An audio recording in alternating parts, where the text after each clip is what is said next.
खुलुमबाय लोगोफोर गोजोन मोनाबिलि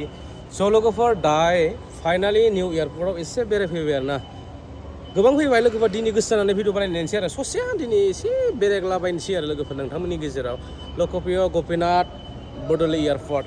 इन्टारनेसनेल एयारपर्ट होनबाबो जायो आरो ना आदानि स' लोगोफोर नोंथांमोना हायोबा नायलांदो ना बेखौ दिनै एसे देखायगोन आरो ना वाव माने गोजाननिफ्राय एसे नायहरबा फिसा नुयो खिन्थु खाथियाव फैना नाय नोंथांमोना ओरैबायदि हेभि खालै गाइस गिलु बालुखाय नै अ माय गड सिङाव हाबगोन लोगोफोर दसे थानानै दै नोंथांमोना नायलांबाय थाबानो जाबाय आरो ना वाव धर्मास दिनै गाइस नै हाबनि र' एसे दिनै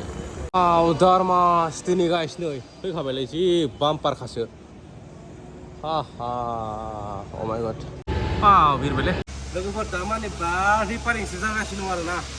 कमप्लिट जाजोबाखै लोगोफोर एसे एनै दावराव खोनादों नोंथांमोना नायदो एसे गोजौखौ नाय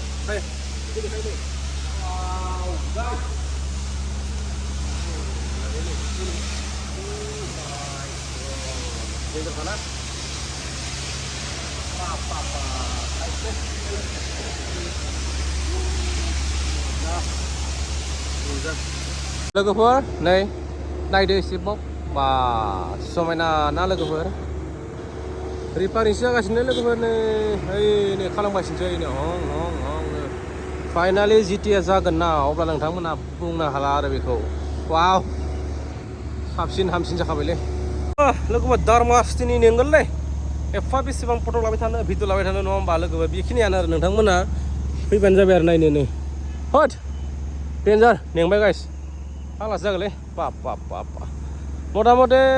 2 घन्टासो थाबायबाय लोगोफोर ओमफ्राय आरो गोसोयालै लोगोफोर दा भिडिअ बानायनो ओइ नै वाह लोगोफोर आयौ गिलु बालुखालै बाप लोगोफोर नै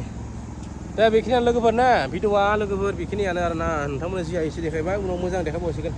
सानफोराव फायना देखायसिगोन लोगोफोर हराव बालुल' नांगोनलै भिडिअ बानायबाय ना लोगोफोर